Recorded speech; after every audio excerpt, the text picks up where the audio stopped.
So there's been a leak about Honkai Star Rail's potential new endgame mode, and honestly, I'm not sure if this is a good thing or a bad thing. The game definitely needs more permanent endgame content, but if the details about this mode are true, then we might be looking at something that could be more frustrating than fun. So in this video, I'm going to go over everything we know about this new mode, explain how it compares to Genshin Impact's Imaginarium Theater, and then talk about why this might not work well in Honkai Star Rail.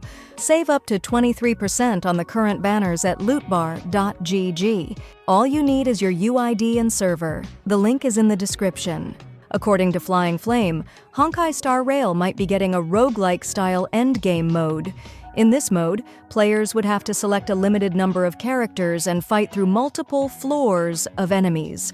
However, unlike Memory of Chaos, where you can use the same teams repeatedly, this mode will have a character usage limit, meaning each unit can only be used a certain number of times before being locked out. At first, this sounds like exactly the kind of content Star Rail needs, something that keeps players engaged and rewards deep roster investment.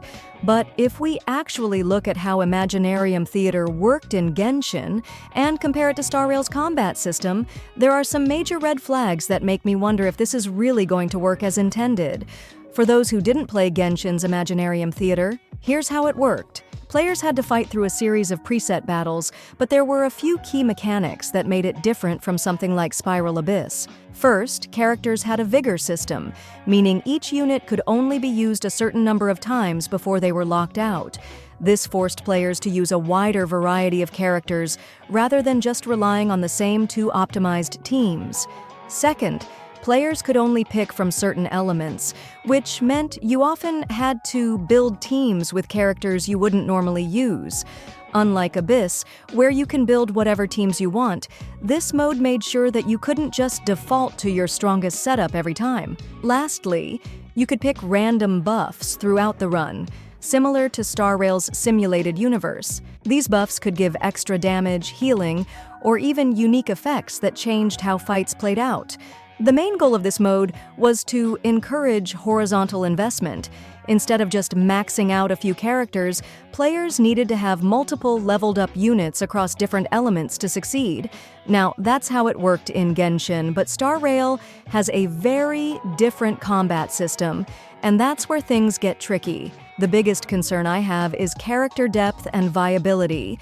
In Genshin, even older characters were still usable in Imaginarium Theater, since their kits still work decently with the right team.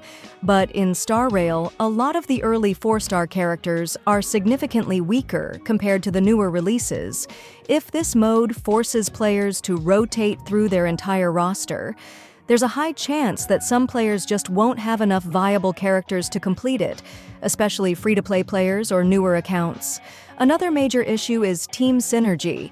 In Genshin, you could get away with mixing and matching different units because elemental reactions were flexible, but in Star Rail, team compositions are far more rigid. If you remove key synergy pieces, some characters become almost useless. Take Kafka, for example. She's built entirely around DOT damage.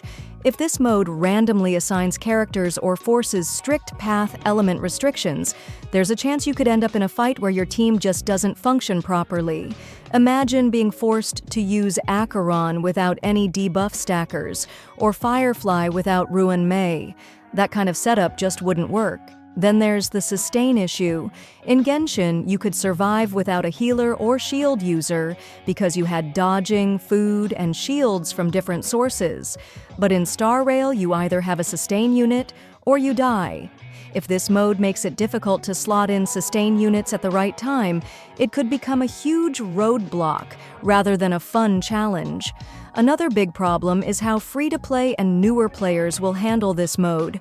A mode like this favors players who have a deep roster of built characters, but what about those who don't? If you need at least 20 well-built characters just to participate, that's immediately cutting off a massive portion of the player base.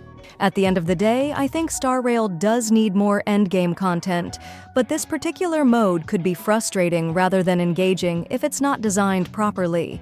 The game already has problems with older characters being weaker, team synergies being rigid, and sustain being mandatory, and if Hoyoverse doesn't take these into account, this mode could end up feeling like more of a punishment than a challenge. If they balance it right, this could actually be a fun alternative to Simulated Universe. But if they just throw in restrictions without considering how the game works, then I have a feeling most players will try it once, get frustrated, and never touch it again. But what do you think? Would you actually play a mode like this, or do you see the same issues I do? Let me know in the comments.